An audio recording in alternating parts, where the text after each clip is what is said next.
గౌరవ మంత్రి గారు తప్పకుండా ఆలోచించాలి, మాట్లాడేటప్పుడు ఒకటికి రెండుసార్లు ఆలోచించాలి. ఇవాళ వారి నియోజకవర్గంలో హుస్నాబాద్ లో గౌరవెల్లి అనే రిజర్వాయర్ పూర్తయి ట్రయల్ రన్ అయిన మాట వాస్తవం కాదా అధ్యక్ష? ఇవాళ హుస్నాబాద్ లో ప్రజలకు తెలియదా? వేములవాడ నియోజకవర్గంలో మలకపేట రిజర్వాయర్ మొత్తం పూర్తయి అందులో 1 టీఎంసీ నీళ్లున్న మాట వాస్తవం కాదా అధ్యక్ష? ఇవాళ కాళేశ్వరం గురించి మాట్లాడి అదేమి జరగనట్టు నిన్న మేడిగడ్డకు పోయి వచ్చి మా మీద బురద జల్లే ప్రయత్నం ఏదైతే చేస్తున్నారో అధ్యక్ష, నేను గౌరవ సభ్యులకు తమరి ద్వారా తెలియజేసేది అధ్యక్ష ఒకటే ఒక్క మాట అధ్యక్ష, కాళేశ్వరం అనేది ఒక బరాజ్ కాదు అధ్యక్ష.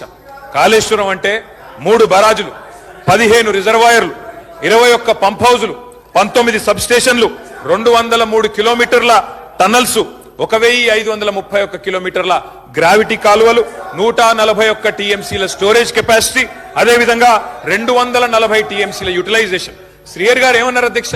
శ్రీయర్ గారు ఒకటే మాట అన్నారు, స్టెబిలైజేషన్ కూడా తీసుకోవాలి ఒక ప్రాజెక్టులో. కొత్తగా 97,000 కూడా నీళ్ళు ఇయ్యలేదని మాట్లాడితే స్థిరీకరించబడ్డ ఆయకట్టు ఎంత అని అధికారిని అడుగుతుంటే ముఖ్యమంత్రి గారు మాట్లాడనీయలేదన్నారు. గొప్ప ఉదాహరణ నా నియోజకవర్గం అధ్యక్ష. మా దగ్గర అప్పర్ మానేర్ అనే ప్రాజెక్టు నిజాం టైంలో కట్టినారు అధ్యక్ష, 45లో కట్టినారు. ఆ అప్పర్ మానేర్ అనే ప్రాజెక్టు కోసం ఆనాడు రాజశేఖర రెడ్డి గారి ఆనాడు ప్రభుత్వం ఉన్నప్పుడు కూడా పాదయాత్రలు జరిగినాయి. దాన్ని ఎప్పటికప్పుడు స్థిరీకరించాలని నింపాలనే ప్రయత్నాలు జరిగినాయి. కానీ ఎప్పుడు నింపబడ్డది అధ్యక్ష? మొత్తానికి మల్లన్న సాగర్ కట్టిన తర్వాత మల్లన్న సాగర్ నుంచి వచ్చే కాలువ ద్వారా ఎప్పుడైతే కూడవెల్లిలోకి నీళ్లు వచ్చినాయో, కూడవెల్లి వాగులోకి ఈరోజు ఏప్రిల్లో ఎర్రటి ఎండల్లో కూడా మా మిడ్ మానేరు మా అప్పర్ మానేరు ఎండుతున్న మాట వాస్తవమా కాదా?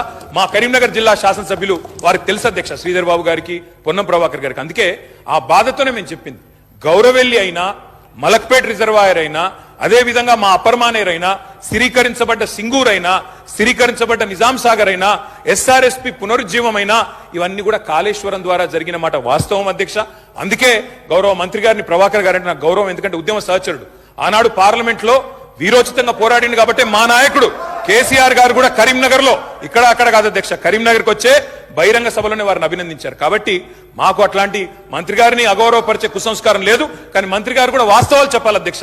గౌరవెల్లి పూర్తయిన మాట వాస్తవం, ఎన్జిటి స్టే ఉన్న మాట వాస్తవం, మలక్పేట పూర్తయిన మాట వాస్తవం, ట్రయల్ జరిగిన మాట వాస్తవం.